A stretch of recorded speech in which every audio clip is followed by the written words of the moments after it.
Pai, do Filho e do Espírito Santo. Amém. Amados irmãos, reverendas madres, estimados fiéis, nosso Senhor Jesus Cristo. Hoje é domingo letare, é o meio da quaresma, por isso que os paramentos são rosas, por assim dizer, é um pequeno descanso para o tempo de quaresma. Então hoje é permitido colocar flor nos altares, no altar. No Evangelho de hoje, Nosso Senhor faz uma multiplicação dos pães. Isso é uma figura da Eucaristia, da Santíssima Eucaristia. Na quaresma, cada dia é um tempo tão importante que cada dia tem uma missa diferente. Os evangelhos são muito especiais, são bem escolhidos. O de ontem é um evangelho muito bonito e muito instrutivo para nós. Por isso que nós vamos fazer o sermão pelo evangelho de ontem. Então, Nosso Senhor estava ensinando ao povo no templo e os fariseus que queriam acusá-lo, queriam acusar Nosso Senhor, pegaram uma mulher que havia cometido adultério. Pela lei de Moisés, havia necessidade, a lei mandava que fosse apedrejada essa pessoa tomada em adultério. Então apresentaram a Nosso Senhor. O que os fariseus queriam? Eles queriam acusar Nosso Senhor de qualquer jeito. Essa lei, promulgada no tempo de Moisés, havia sido mitigada. Já não se apedrejavam mais as pessoas tomadas em adultério. Havia tido uma mitigação com o tempo. Então o que os fariseus queriam? Queriam que, se Nosso Senhor mandasse apedrejar a mulher, como estava escrito na lei, eles iam acusá-lo de crueldade, que era uma coisa que não se praticava mais. Eu dizer que Nosso Senhor era um homem muito cruel. Como podia ser um profeta, uma pessoa tão cruel? Se Nosso Senhor dissesse para não apedrejar a mulher, os fariseus diriam que Nosso Senhor não observava a lei de Moisés. Então, qualquer coisa que Nosso Senhor fizesse, os fariseus iriam acusá-lo. E isso tem muitos ensinamentos para nós. Mas nós devemos tomar muito cuidado ao falar da vida alheia. É uma coisa que facilmente nós caímos, falar dos outros. E a gente tem que tomar muito cuidado. Primeiro, porque muitas vezes o que a gente quer é criticar. Então, por exemplo, vou dar um exemplo. Uma pessoa vai ver uma pessoa em necessidade, um pobre em necessidade, e dá uma esmola, uma generosa esmola para essa pessoa. Aí a gente se vê inclinado a criticar. Puxa vida, como é que vai dar esmola para fulano? Não está vendo que tem necessidade na própria casa? Como é que vai dar esmola para os outros e não cuida das necessidades da própria casa? Se a pessoa não dá esmola para o que está em necessidade, está vendo? Olha que sujeito pão duro.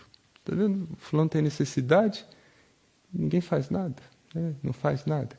Então a gente tem que tomar cuidado, porque às vezes tem esse espírito de crítica. Está sempre pronto a criticar qualquer coisa que a pessoa faça. Então, o que faz Nosso Senhor? Ele não fala nada. Primeiro exemplo que ele dá, estavam falando da vida alheia e Nosso Senhor não disse nada. Fez de conta que não era consigo. Então, a primeira atitude que nós devemos tomar, quando começam a falar mal dos outros perto de nós, procurar ficar apático, indiferente. Seria a primeira coisa. Então, primeiro, a gente não deve ficar comentando da vida alheia. Mas se porventura tiver alguém que venha conversar conosco, falar dos outros, o mínimo que a gente deve fazer é ficar apático, ficar indiferente, fugir dessas conversas. A gente pode fazer até tomar a defesa da pessoa também. A gente vê que às vezes a pessoa é inocente, não é culpada naquilo, a gente pode tomar a defesa da pessoa. Mas o mínimo que a gente faz é procurar ficar indiferente, não tomar parte. O Padre Cruz foi um santo padre português que conheceu Lúcia, vidente de Fátima, quando ela era menininha, e ele que aconselhou o pároco dela que fizesse a primeira comunhão. Diziam que ele, quando estava numa mesa animada, de conversa animada, e começava a falar mal de alguém, ele simplesmente ficava à parte, começava a folhear o breviário dele, porque ele não queria tomar parte na conversa, falar da vida dos outros. Então, a primeira coisa é isso, procurar ficar alheio a essas conversas. Não só não tomar iniciativa, mas ficar alheio também. Às vezes, a gente é obrigado a falar. Por exemplo, vamos supor, um pai de família tem seu filho, sua filha, que vê que está andando com má companhia. Uma pessoa que é sabidamente não boa, né? Nessa hora, o pai tem a obrigação de falar com o filho, com a filha. Eu não quero que você ande com tal pessoa, porque tal pessoa já fez isso, tem fama disso, daquilo. Aí já é uma obrigação do pai, da mãe. Aí tem a obrigação de falar, mas com o intuito de proteger o filho ou a filha. É diferente. Outra coisa, por exemplo, quando a gente vê alguém cometendo alguma má ação, a gente muitas vezes tem que falar ao superior. Por exemplo, 2 irmãos, né? Um vê o outro irmão fazendo uma coisa errada. Nesses casos, tem a obrigação de falar ao pai, à mãe: fulano está fazendo isso, para que ele tome as providências necessárias. Mas tem que se dirigir à pessoa certa, né? O pai e a mãe, no caso.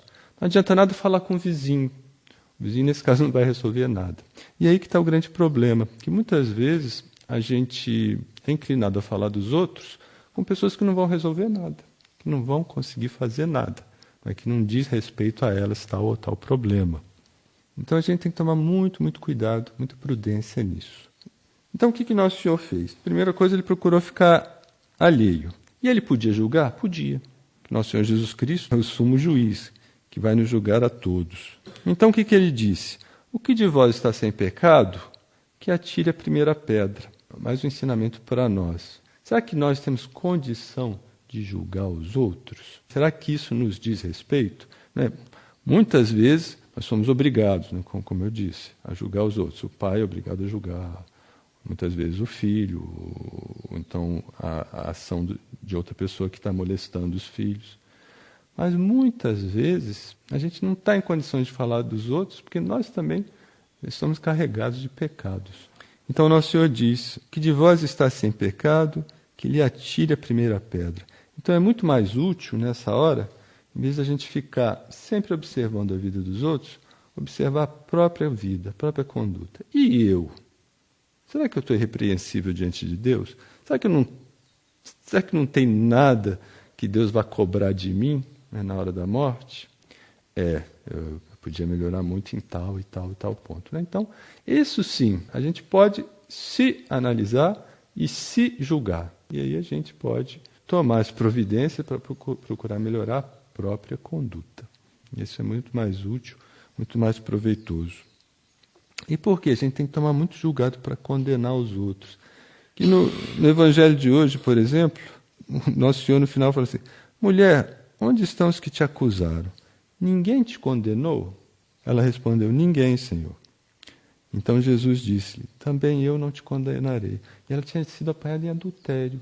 E Nosso Senhor não a condenou, apesar dela ter cometido um adultério, que é um pecado muito grave. E Nosso Senhor não quis condená-la ali, naquela hora. Então a gente tem que tomar muito cuidado a julgar os outros. Às vezes a pessoa cometeu um pecado, sim, às vezes até se arrependeu, pediu perdão a Deus e já está até perdoada.